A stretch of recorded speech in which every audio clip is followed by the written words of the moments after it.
Forest ગાર્ડની તૈયારી કરી રહેલા તમામ વિદ્યાર્થી મિત્રોનું આત્મનિર્માણની યુટ્યુબ ચેનલમાં હાર્દિક સ્વાગત છે. મિત્રો, જો તમે અમારી ચેનલને પ્રથમવાર જોઈ રહ્યા છો તો અમારી ચેનલને ખાસ સબસ્ક્રાઈબ કરી 1 વર્ષ માટે નોટિફિકેશન બેલ તમારે ઓન કરવાનું છે.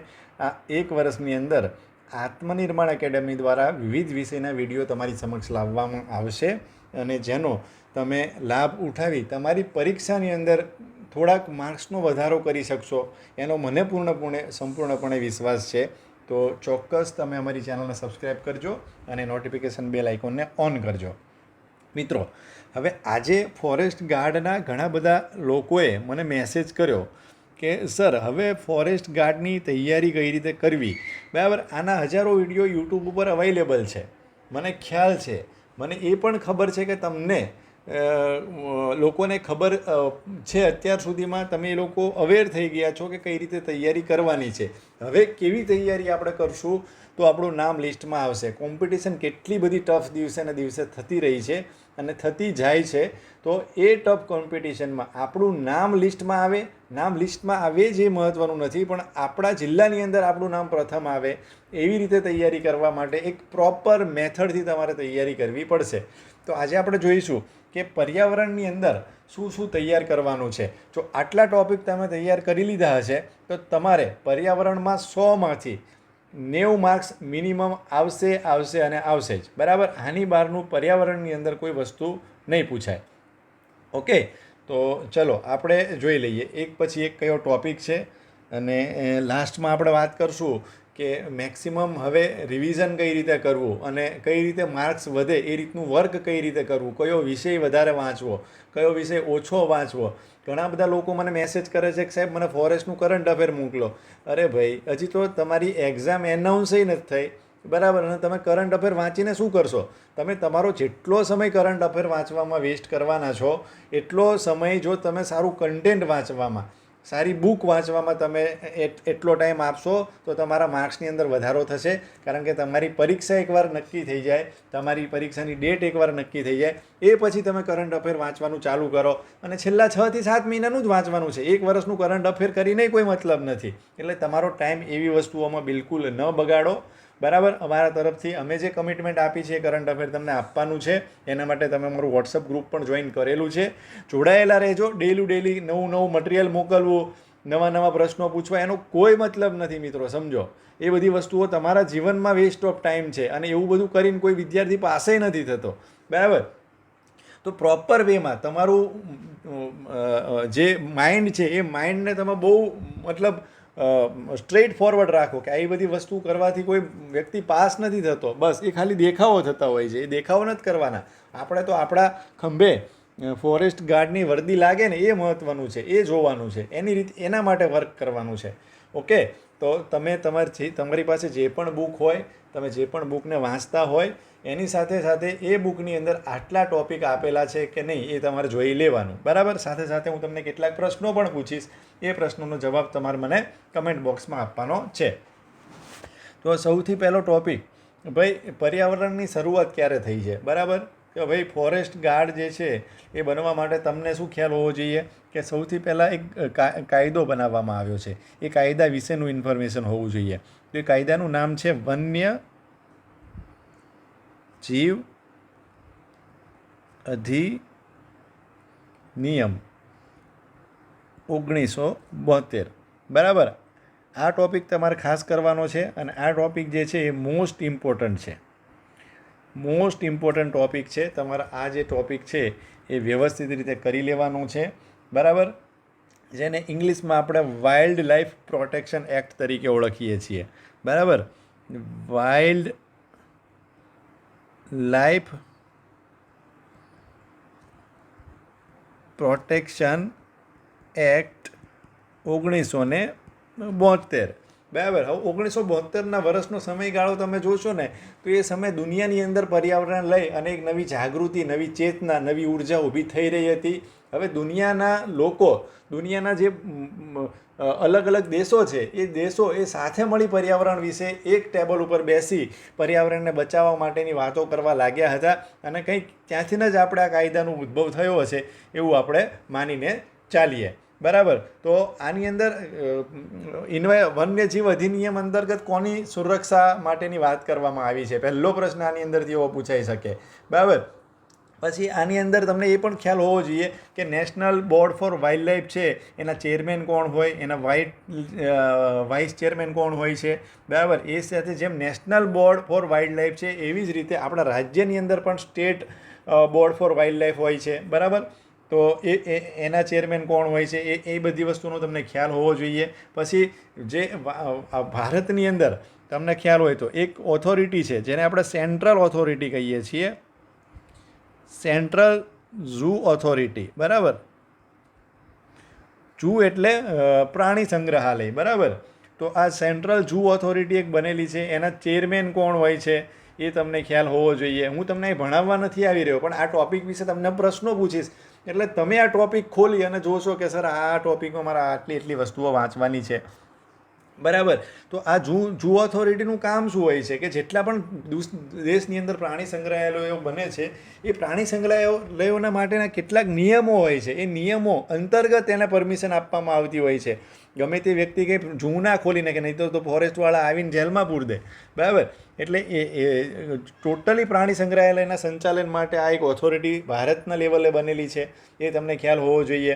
પછી આ સિવાય નેશનલ ટાઈગર કન્ઝર્વેશન ઓથોરિટી છે, તો જેને આપણે NTCR કહીએ છીએ. 2005માં એની સ્થાપના થઈ હતી. એના વિશેની તમને ઇન્ફોર્મેશન હોવી જોઈએ. એના ચેરમેન કોણ હોય છે. પછી ભારતની અંદર ટાઈગર રિઝર્વ કોઈ પણ પ્રદેશ છે એને ટાઈગર રિઝર્વ છે, ટાઈગર રિઝર્વ એરિયા જાહેર કરવું હોય તો એ કોણ જાહેર કરશે એના વિશેનો તમને ખ્યાલ હોવો જોઈએ. તો આ બધું તમે વન્યજીવ અધિનિયમ વાંચશો એટલે તમને આ બધા ટોપિક જે છે એ તમારા જે છે એ ક્લિયર થતા જશે. પછી wild life crime control bureau છે, એના વિશેની પણ થોડી ઘણી ઇન્ફોર્મેશન હોવી જોઈએ કે ભાઈ એનું હેડક્વાર્ટર ક્યાં આવેલું છે, કેટલા શિડ્યુલ છે, કયા કયા શિડ્યુલમાં કયા કયા પ્રાણીઓને રાખેલા છે. બરાબર. કયા શિડ્યુલના પ્રાણીઓને એનો શિકાર કરવો જે છે એ પ્રોહિબિટેડ છે. તો આ બધું તમે વન્યજીવ અધિનિયમ વાંચશો એટલે તમને ખ્યાલ આવશે. એટલે જો આ બધા ટોપિક તમને ન આવડતા હોય તો એકવાર ફરીથી વાંચજો અને સાથે સાથે સરસ મજાની નોટ બનાવજો. બરાબર. જો આ ટોપિક તમને ક્યાંય ના મળતા હોય તો આત્મનિર્માણની અંદર અમારો ફોરેસ્ટનો કોર્સ છે. બરાબર. ફોરેસ્ટનો કોર્સ છે, એની અંદર બહુ સરસ રીતે યસ સરે ફોરેસ્ટ પર્યાવરણ કવર કરેલું છે અને એના બધા ટોપિક જે છે એમાં કવર થઈ જશે તમારે. તો આ ફોરેસ્ટ કોર્સ તમે પરચેસ કરી શકો છો. બરાબર. એની પ્રાઇસ છે 2000 રૂપિયા. 2000 રૂપિયામાં 4 મહિના તમારે આપવાના છે અને 4 મહિનાની અંદર આખો સિલેબસ, ખાલી પર્યાવરણ જ નહીં પણ પર્યાવરણની સાથે સાથે ગુજરાતી ગ્રામર અને એની સાથે ગણિતથી લઈ બધા વિષયોનો એની અંદર સમાવેશ, જીકેના બધા વિષયોનો સમાવેશ આ 2000 રૂપિયાની અંદર તમે કરી શકો છો.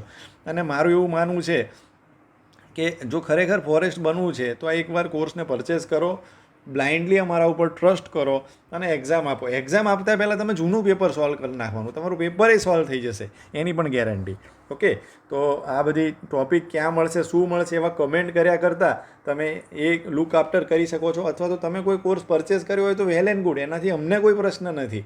પણ એ ટોપિકમાં એ સરે આ બધું ભણાવેલું છે કે નહીં એ બધી વસ્તુ તમારે ચકાસી લેવાની, અધરવાઇઝ એનો કોઈ મિનિંગ રહેશે નહીં.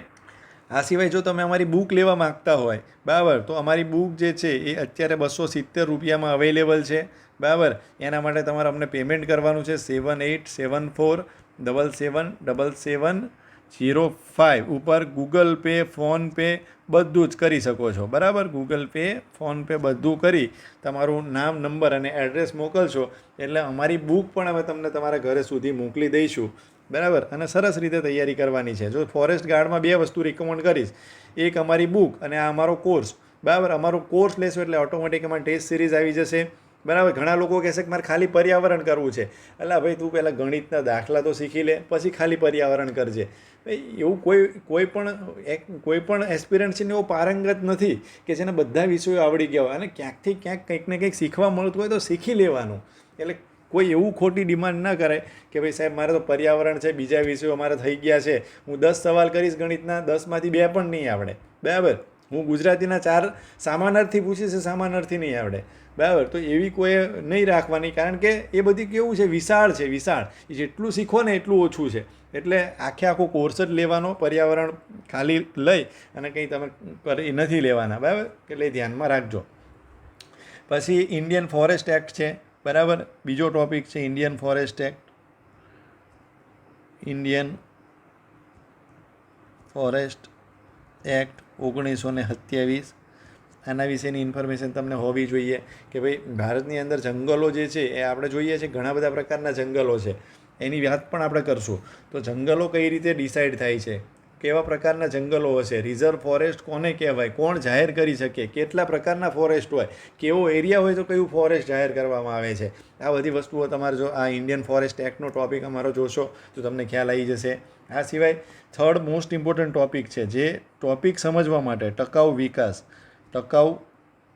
વિકાસ, બરાબર, જેને આપણે સસ્ટેનેબલ ડેવલપમેન્ટ તરીકે ઓળખીએ છીએ, બરાબર. સસ્ટેનેબલ ડેવલપમેન્ટનું સાચું મતલબ શું કે ભાઈ આપણે જે અત્યારે આપણને પ્રાકૃતિક સંસાધનો મળી રહ્યા છે એ જ પ્રાકૃતિક સંસાધનો આપણને આવનારી પેઢી સુધી મળી રહે, આપણી આવનારી પેઢીને મળી રહે એવી રીતે આપણે એનો ઉપયોગ કરવાનો છે, અને એનો ઉપયોગ એવી રીતે ઉપયોગ કરી અને આપણે પ્રગતિ પણ કરવાની છે, ડેવલપમેન્ટ પણ કરવાનું છે, બરાબર. આ મોટી આનો અર્થ થતો હોય છે. તો આની ઉપર તો હું તમને ભણાવું તો 3 થી 4 કલાક હું ભણાવી શકું છું, બરાબર. જેની અંદર યુએનએપી છે, સ્ટોકહોમ કન્વેન્શન છે, અર્થ સમિટ છે, રિયો સમિટ છે, આ બધું ટકાઉ વિકાસની સાથે લિંકેજ છે. તો આ બધા વિશેનો ખ્યાલ હોવો જોઈએ. તમને ખ્યાલ હોવું જોઈએ કે યુએનએપીનું ફૂલ ફોર્મ શું છે, યુએનએપીનું હેડક્વાર્ટર ક્યાં આગળ આવેલું છે, સ્ટોકહોમ કન્વેન્શન ક્યારે થયું હતું, સ્ટોકહોમ કન્વેન્શનના મુદ્દાઓ શું હતા, બરાબર, સસ્ટેનેબલ ડેવલપમેન્ટ ગોલ્સ કેટલા છે, એ બધી વસ્તુઓનો ખ્યાલ હોવો જોઈએ. અર્થ સમિટ 1992માં કઈ જગ્યાએ થઈ હતી, રિયો સમિટના શું કન્ક્લુઝન હતું, રિયો સમિટમાંથી આપણે શું ટેક અવે કર્યું, એના દ્વારા કયા કાયદાઓ બન્યા, તો આ બધી વસ્તુઓનો તમને ખ્યાલ હોવો જોઈએ. પછી ચોથો ટોપિક છે વૃક્ષો કાપવાના નિયમો.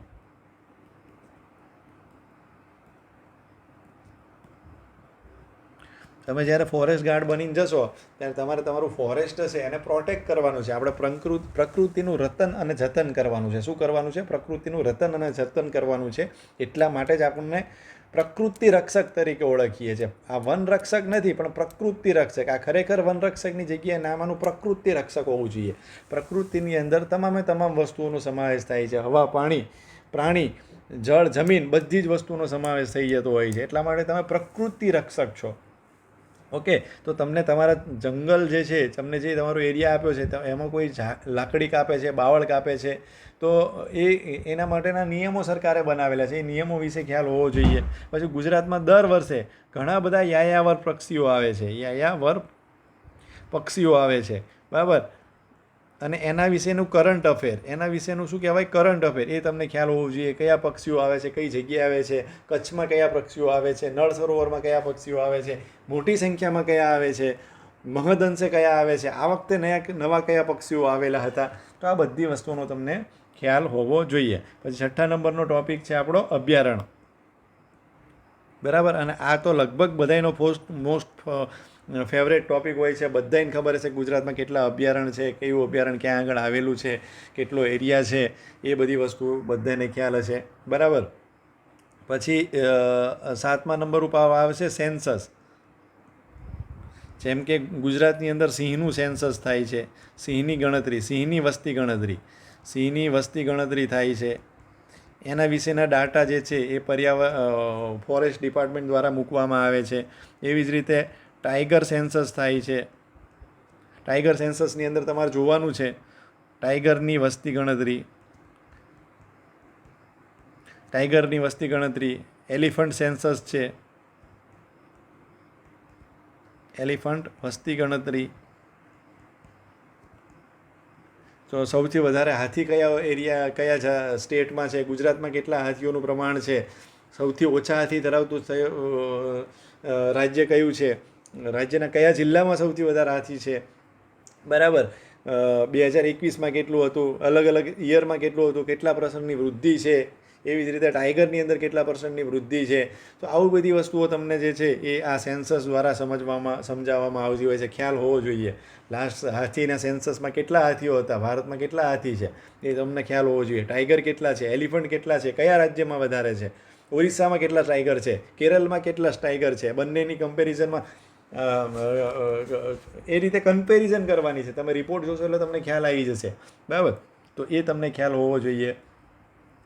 પછી એક મહત્ત્વનો ટૉપિક છે state forest report. State forest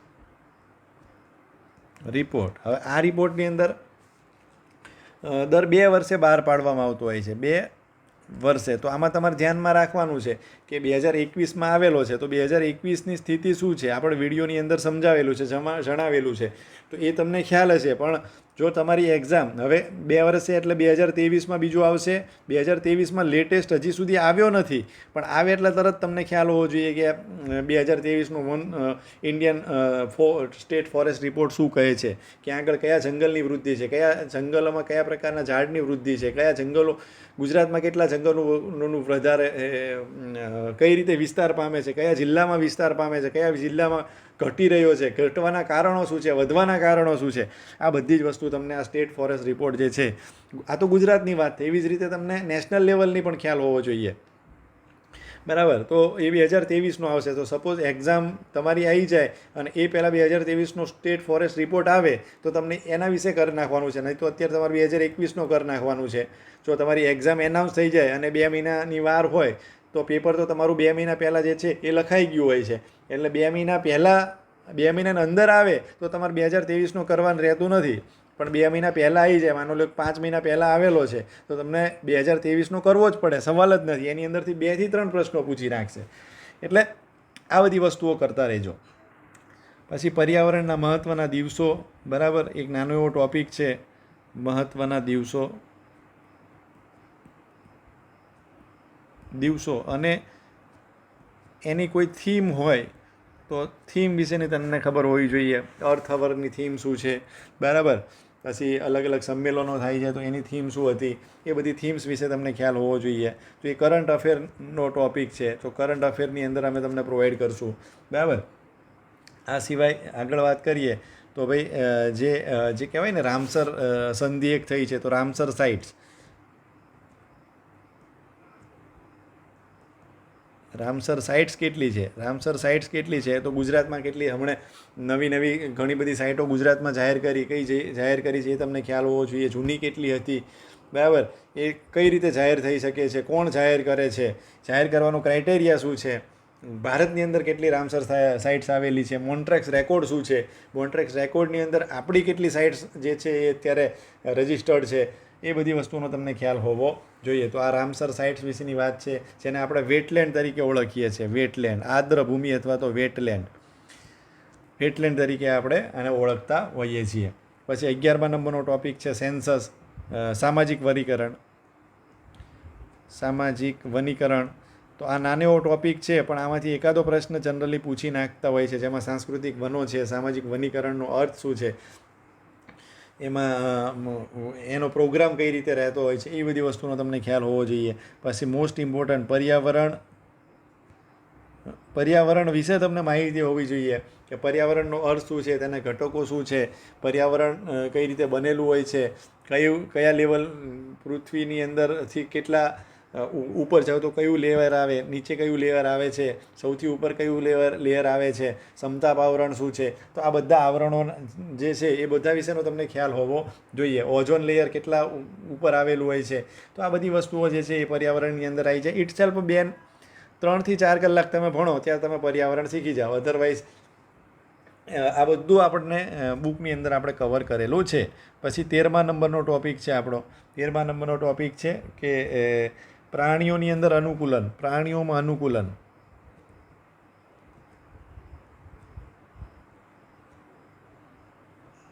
બરાબર, અનુકૂલન એટલે વિશિષ્ટ પરિસ્થિતિઓની અંદર પ્રાણી પોતાનું અસ્તિત્વ કઈ રીતે ટકાવી રાખે છે, એ અસ્તિત્વ ટકાવી રાખવા માટે કઈ રીતે પ્રાણીઓની અંદર અનુકૂલન થઈ રહ્યું છે, ઠંડી હોય, ગરમી હોય, બરાબર. તો એ બધી વસ્તુઓની અંદર પ્રાણી કઈ રીતે જીવી શકે છે, એ કેમ બધા પ્રાણીઓ એકા સાથે ડેટ નથી થતો, તો એના માટેની એક પ્રોપર રિએક્શન ચેન બનેલી છે, એના વિશેની તમને ખ્યાલ હોવો જોઈએ.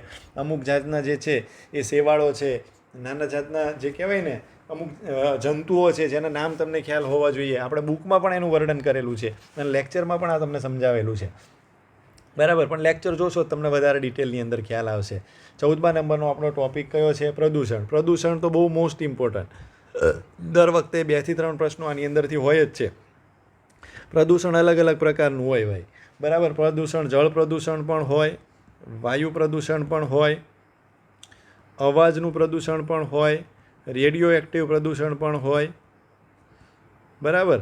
તો આ બધા અલગ અલગ પ્રદૂષણના પ્રકાર છે. જળ પ્રદૂષણની અંદર પ્રદૂષકો કોને કહેવાય? જળ પ્રદૂષણ કઈ રીતે થતું હોય છે, એને અટકાવી કઈ રીતે શકાય છે? વાયુ પ્રદૂષણની અંદર કાર્બન ડાયોક્સાઇડનું જે વાયુ પ્રદૂષકો તરીકે કયા ગેસનો સમાવેશ થાય છે, એમાં સૌથી વધારે ગેસ કયો પ્રદૂષણ ફેલાવે છે? તો એ બધી વસ્તુનો ખ્યાલ હોવો જોઈએ. કેટલા પ્રમાણમાં હવાની અંદર ઓક્સિજન હોવો જોઈએ અથવા તો કાર્બન ડાયોક્સાઇડનું પ્રમાણ હોવું જોઈએ? તો નાઇટ્રોજન, સૌથી વધારે નાઇટ્રોજન કઈ રીતે બનતો હોય છે, નાઇટ્રોજન કઈ રીતે નુકસાનકારક છે? તો એ બધી વસ્તુ વાયુ પ્રદૂષણની અંદર ફેલાતું હોય છે, જેમ કે સલ્ફર છે, આ બધી વસ્તુઓ છે. અવાજ પ્રદૂષણ વિશે તો ડેસિબલ, કેટલા ડેસિબલથી વધારે અવાજ થતો હોય તો એ અવાજ પ્રદૂષણના સંદર્ભમાં આવે છે. એને ઘટાડવા માટેના ઉપયોગો શું છે, એના માટેની શું કોઈ પણ સંધિ થયેલી છે? વાયુ પ્રદૂષણની અંદર અત્યારે સ્માર્ટ સિટીની સાથે સાથે ક્લીન સિટીના પણ સર્વે થતા હોય છે. તો અત્યારે ગુજરાતની અંદર કયું સિટી જે છે એ ક્લીન સિટીમાં કે એની અંદર નામ પામેલું છે, અથવા તો સૌથી જે કહેવાય ને કે પ્રદૂષણ રહિત શહેર કયું છે? તો એ બધી કરંટ અફેર વ્યૂથી પણ તમને પૂછી શકે છે. પછી રેડિયો એક્ટિવ વિશેની તમને ઇન્ફોર્મેશન હોવી જોઈએ અલગ અલગ. એ બધું હું સમજાવવા રહીશ તો વિડીયો બહુ લાંબો થઈ જશે, એટલે આપણે ખાલી ટોપિક જોવાનો પ્રયત્ન કરીએ. 15મા નંબરનો ટોપિક છે તમારો એસિડ રેઇન, બરાબર. અને એની સાથે અલગ અલગ ચક્રો જે છે, જેમ કે સલ્ફર ચક્ર છે, કાર્બન ચક્ર છે, આ બધા ચક્રોની વાત કરવામાં આવે, ખ્યાલ હોવો જોઈએ. નાનો એવો ટોપિક છે પણ તમને ખબર હોવો જોઈએ. પછી નિવસન તંત્ર. નિવસન તંત્ર અલગ અલગ પ્રકારના હોય છે, બરાબર. પહેલાં તો નિવસન તંત્ર એટલે શું? તો ભાઈ નિવસન તંત્રની અલગ અલગ અસર હોય. કોર એરિયા કોને કહેવાય, ટ્રાન્ઝિશન એરિયા કોને કહેવાય, નિશે કોને કહેવાય, નિવસન તંત્રના ઘટકો કયા છે, જૈવિક ઘટકો, અજૈવિક ઘટકો એટલે શું, જૈવિક ઘટકો એટલે શું, બરાબર. નિવસન તંત્રના પ્રકારો કેટલા છે? પ્રાકૃતિક નિવસન તંત્ર હોઈ શકે છે, કૃત્રિમ નિવસન તંત્ર છે તો એ પણ હોઈ શકે છે. પછી સ્થળીય નિવસન તંત્રની અંદર વન છે, એના પ્રકારો કેટલા છે, ઘાસના મેદાનો છે, પછી રણ પ્રદેશ છે, ટુંદ્રા છે, આ બધા સ્થળીય નિવસન તંત્ર વિશેની ખ્યાલ હોવો જોઈએ. જળીય નિવસન તંત્ર વિશે તમને ખ્યાલ હોવો જોઈએ, બરાબર. તો આ બધા ટોપિક જે છે એ ખૂબ ખૂબ ખૂબ ઇમ્પોર્ટન્ટ છે અને 100% દરેક એક્ઝામમાં પૂછાઈ શકે એમ છે. આમાં બની શકે કે એક ટોપિકની અંદર 3 થી 4 ટોપિક ઇન્ક્લુડેડ હોય, પણ હું એક જ ટોપિક લખું છું નિવસન તંત્ર, એટલે તમને ખ્યાલ આવી જશે, ખ્યાલ હોવો જોઈએ. પછી અલગ અલગ પ્રકારના ચક્રની વાત કરવામાં આપણે આવી, તો જેની અંદર પોષણ ચક્ર છે. પોષણ ચક્ર એટલે શું છે? પોષણ ચક્રની અંદર શેનો સમાવેશ થાય? વાયુ ચક્ર જુઓ તો વાયુ ચક્રની અંદર કાર્બન છે, પછી નાઇટ્રોજન છે, બરાબર, અથવા તો ઓક્સિજન છે. તો આ બધાના ચક્રો જે છે એ ઓક્સિજન જે છે એ તમે ઉપયોગ કરો અને એની ફરીથી કઈ રીતે એનું ચક્ર જે છે એ જળવાયેલું રહેતું હોય છે, પ્રકાશ સંશ્લેષણ દ્વારા, અથવા તો કઈ રીતે જળવાયેલું રહેતું હોય છે, તો એ તમને ખ્યાલ હોવો જોઈએ. નાઇટ્રોજન જે છે કઈ રીતે ઉદ્ભવતું હોય છે અને અંત પામતો હોય છે અને ફરીથી એ ઉદ્ભવતું હોય છે, બરાબર. પછી અવસાદી ચક્ર જે છે, અવસાદી ચક્રની અંદર આપણે ફોસ્ફરસ અથવા તો સલ્ફર અને સલ્ફર, અથવા શું અને સલ્ફર ચક્ર, આ બંને વિશેની તમને ખ્યાલ હોવો જોઈએ, બરાબર. પછી પ્રાણીઓ, જૈવ વિવિધતા વિશેનો તમને ખ્યાલ હોવો જોઈએ.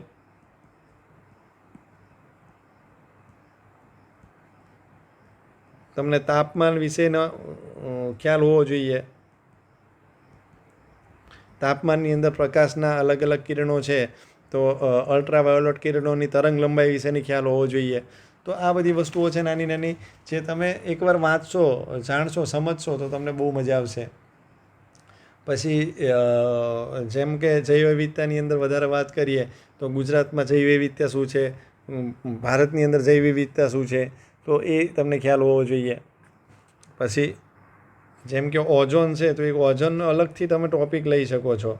તો ઓઝોન વિશે તમને ટોટલી ખ્યાલ હોવો જોઈએ. ઓઝોન, બરાબર. તો ઓઝોનની અંદર ઓઝોન ડે તરીકે કયો દિવસ છે? આ જસ્ટ હું તમને એક સામાન્ય પ્રશ્ન પૂછું કે કયા દિવસને વર્લ્ડ ઓઝોન ડે તરીકે ઉજવવામાં આવે છે, તમે મને કમેન્ટમાં જણાવજો. ઓઝોનનું કેમિકલ ફોર્મ્યુલા શું છે એ તમે મને જણાવજો. આ બેઝિક ઇન્ફોર્મેશન છે.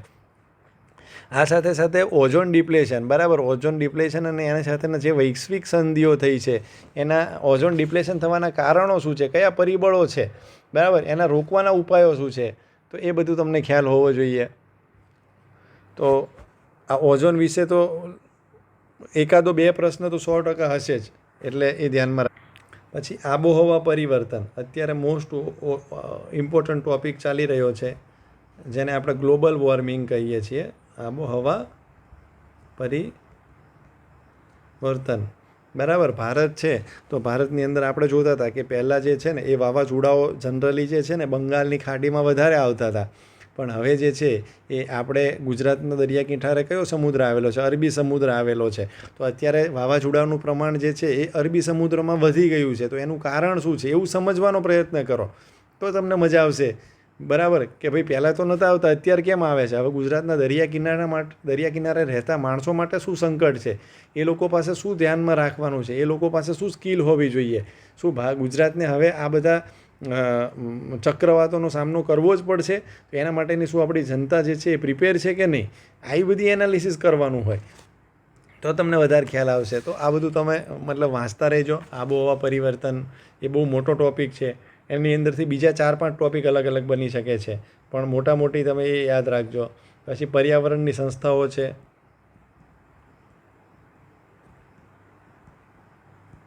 પર્યાવરણીય સંસ્થાઓ છે, પછી સંમેલન છે, સંમેલનો છે, સંગઠન છે, આંદોલન છે. આ બધું તમને પર્યાવરણ વિશેનું ખ્યાલ હોવું જોઈએ. ચિપકો આંદોલન છે કે પછી જે પણ આંદોલન ગવર્મેન્ટ દ્વારા થયા છે. આપણે ગુજરાતમાં પણ નર્મદા વખતે આંદોલન થયું છે, નર્મદા ડેમ બનાવતી વખતે. તો એ બધા આંદોલન વિશેની તમને ખ્યાલ હોવો જોઈએ, એની હિસ્ટ્રી શું છે, પૂર્વ ભૂમિકા શું છે. પછી ગુજરાતના જંગલની વિશેની ઇન્ફોર્મેશન હોવી જોઈએ. ગુજરાતના જંગલો, કેટલા પ્રકારના જંગલો આવેલા છે, ગુજરાતમાં કયા જિલ્લામાં જંગલનું પ્રમાણ વધારે છે, અલગ અલગ પ્રકારના જંગલો વિશેની ઇન્ફોર્મેશન. એવી જ રીતે 25માં જોઈએ તો ભારતના જંગલો, બરાબર, ભારતમાં વનસ્પતિ,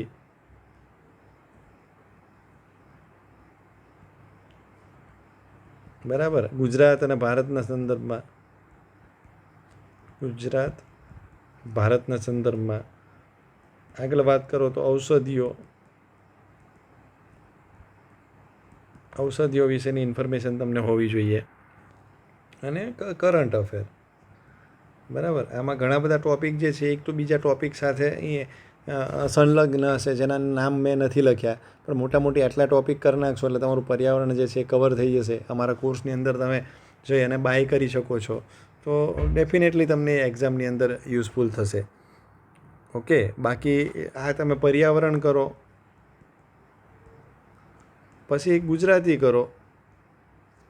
હવે ગુજરાતી કરવા માટે ઘણા લોકોનો પ્રશ્ન હોય છે કે સાહેબ ગુજરાતી જે છે એ એક્ઝામ માટે આપણે કઈ રીતે તૈયારી કરવાની. તો ગુજરાતીની અંદર કંઈ નહીં કરવાનું. તમારું દિવસની અંદર એક ટાર્ગેટ રાખો કે સપોઝ તમે 2 કલાક વાંચો છો. તમારે એઝ એ ફોરેસ્ટ ગાર્ડ તમારે 3 સબ્જેક્ટ ઉપર ફોકસ રાખવાનું છે, બરાબર. ફોરેસ્ટ ગાર્ડ 3 સબ્જેક્ટ ઉપર વધારે ફોકસ રાખવાનું છે. એક પર્યાવરણ, જેની અંદર આત્મનિર્માણ એકેડેમીની એપની અંદર અથવા તો બુકની અંદરથી તમે કરી શકો છો. વિડીયોની અંદરથી કરશો તો વધારે બેનિફિટ થશે, અને બુકની અંદરથી કરશો તો ઘણી બધી વસ્તુઓ નહીં સમજાય, તો તમને કોને પૂછશો, એના કરતાં કોઈક સમજાવે ને સમજો એ વધારે બેનિફિટ છે. તો એ બુક અને વિડીયો લેક્ચરથી તમારું પર્યાવરણ 100% કવર થઈ જશે. ત્યારબાદ તમારે ગુજરાતી કરવાનું છે, ત્યારબાદ તમારે ગણિત કરવાનું છે. હવે ગુજરાતી અને ગણિત જે છે ને એ બંને કેવા વિષય છે, એ વાંચીને ના કરી શકાય, બરાબર. આના માટે તમને કોઈક સમજાવે કે ભાઈ સૌથી પહેલાં આપણે ગણિતની શરૂઆત કઈ રીતે કરવાની, સંખ્યાઓની સમજૂતી આપણને હોવી જોઈએ. પછી તમે 1+1 2 છે એ તમે વાંચી લેશો તમને ખ્યાલ નહીં આવે. તમને એ વાંચશો તો તમને એટલો જ ખ્યાલ આવશે કે ભાઈ 1+1 જે છે એ 2 થાય છે, પણ તમને 2 થાય છે, પણ તમને એ ખ્યાલ નહીં આવે કે ભાઈ 3 - 1 પણ 2 જ થાય છે, બરાબર. 4 - 2 પણ 2 જ થાય છે. તો એ તમને ક્યાંક કોઈક સમજાવશે ને ત્યારે ખ્યાલ આવશે. તમે ખાલી વાંચશો તો તમને 1+1 2 છે એટલું જ ખબર પડશે, વધારે કંઈ ખબર નહીં પડે. એટલા માટે તમે બેનિફિટ એ લો કે કોઈક સારો ગણિતનો ટીચર લો, અથવા તો આત્મનિર્માણ એપમાં યશ સરે બહુ સરસ લીધું છે ને હવે એક મેડમય ગણિત લેવાના છે, તો એ તમે મતલબ તમારા માટે એક બ્રહ્માસ્ત્ર રૂપી સાબિત થઈ જશે. એ તમે ડેફિનેટલી તમને બેનિફિટ થશે. ગુજરાતીની અંદર જેમ કે તમારા કનાલા સરના લેક્ચર છે, તો કનાલા સરના લેક્ચર જુઓ. જો એમાં અલંકારથી ચાલુ કરવાનું. જોડણીનો ટોપિક થોડોક કન્ફ્યુઝનવાળો છે, એટલે જોડણી મૂકી દેવાની. તમારે શરૂઆત અલંકારથી કરવાની અને ડેઈલી એક ટોપિક કરો. સપોઝ તમે 2 કલાક વાંચો છો, તો 2 કલાકની અંદર એક ટોપિક તમારે પૂરો કરવાનો, અલંકાર. ડેઈલી એક ટોપિક કરો. અલંકારની અંદર અલગ અલગ જાતના અલગ અલગ પ્રકારના અલંકારો છે, તો એ અલગ અલગ એક ટોપિક જ કરો. એનો અલંકારનો સબ ટોપિક જ કરો. એના મેક્સિમમ ઉદાહરણો કરો, મેક્સિમમ ઉદાહરણો એને સોલ્વ કરો કે ભાઈ અલંકારની જે રચના છે એ રચના પ્રમાણે બંધ બેસે છે કે નહીં, સરે જે શીખવાડ્યું છે એ પ્રમાણે સોલ્વ થાય છે કે નથી થતું, એવી રીતે એને કરો. તો એવી રીતે કરશો તો ધીરે ધીરે તમારું પાસે થઈ જશે. તો ધીરે ધીરે એક ટોપિક કરો. ગણિતનું એક જ ચેપ્ટર કરો. એક ચેપ્ટર ના થાય તો અડધું ચેપ્ટર કરો, બરાબર. પણ ધીરે ધીરે જેમ ટીપે ટીપે સરોવર ભરાઈ જતું હોય છે, એવી જ રીતે તમે કરશો તો તમને બેનિફિટ થશે. પછી તમે ગુજરાતીની અંદર ડેઈલી જેટલા પણ નવા તમને સમાનાર્થી મળે એની નોટ બનાવતા જાઓ, વિરુદ્ધાર્થીની નોટ બનાવતા જાઓ. શબ્દ સમૂહો માટે એક શબ્દો તમને મળી જાય ક્યાંકથી, તો એના માટેની નોટ બનાવતા જાઓ. તો એ બધું કરશો ને, એના માટે આપણે GCRTના લેક્ચર લીધેલા છે, એ લેક્ચર જોજો. એની અંદર લગભગ તમારું જે છે એ સમાનાર્થી, વિરુદ્ધાર્થી અને શબ્દ સમૂહ માટે એક શબ્દ થઈ જાય છે. તો આવા પ્રશ્નો પણ પૂછાતા હોય છે. 2 સમાનાર્થી પૂછી લીધા, તમારો 2 માર્ક સીધા તમને ત્યાંથી મળી જવાના છે, બરાબર. તો માની લો કે ડાયરેક્ટલી તમે જે વાંચો છે સમાનાર્થી નથી પૂછાણો, પણ ઓપ્શનમાં જે 2 સમાનાર્થી લખેલા છે એ પૂછાઈ ગયેલા છે. ઓપ્શનની અંદર લખેલા છે જે તમને ખ્યાલ આવશે કે એનું સમાનાર્થી આ થાય છે, તો તમે ત્યાં આગળ પણ તમે સ્કીપ એન્ડ એરરની મેથડથી તમે એને સોલ્વ કરી શકો. તમારી પાસે 2 જ બીજા ઓપ્શન બાકી હશે. તો એવી રીતે કંઈક તૈયારી કરશો તો બેનિફિટ થશે. હવે ડેઈલી 5-5 કરવામાં તમે એમ કહો કે સાહેબ હું તો આ ના કરી શકું, આ તો થોડું કે હું પહેલી બીજા ધોરણમાં ભણું છું, મારે સમાનાર્થી 5-5 કરવાના હોય ને, એ કરવું પડશે. એ જ સ્ટ્રેટેજી છે આની. એવી જ રીતે તમે આમાં વધારાનું કરવું હોય તમે સાહિત્ય કરી શકો છો. સાહિત્યના પ્રશ્નો અત્યારે વધારે પૂછાતા હોય છે દરેક એક્ઝામની અંદર. તો સાહિત્યકારની અંદર ડેઈલી એક સાહિત્યકાર કરો ને. તમે એક સાથે 10 શું કરવા માંગી જાઓ છો? ડેઈલી એક કરો, બીજા દિવસે બીજો એક કરો. ત્યારે આજે પહેલાં એક વાંચ્યો હોય એને ફરીથી એકવાર રિવિઝન કરી લો. ત્રીજા દિવસે જે 2 વાંચેલા છે એને રિવિઝન કરો. એવી રીતે કરશો તમારું સાહિત્ય કવર થઈ જશે. તો આવી રીતે કંઈક તૈયારી કરો. આડેધડ તૈયારી કરવામાંથી ટેલિગ્રામ ઉપર ખોટી ચર્ચાઓ અને ટેસ્ટ છૂટું આપવાથી પરીક્ષા પાસ નથી થવાથી, બરાબર. અને આ વિડીયો તમને લાગ્યો હોય સારો તો તમે લાઇક, કમેન્ટ અને સબસ્ક્રાઈબ જરૂરથી કરજો. Thank you so much.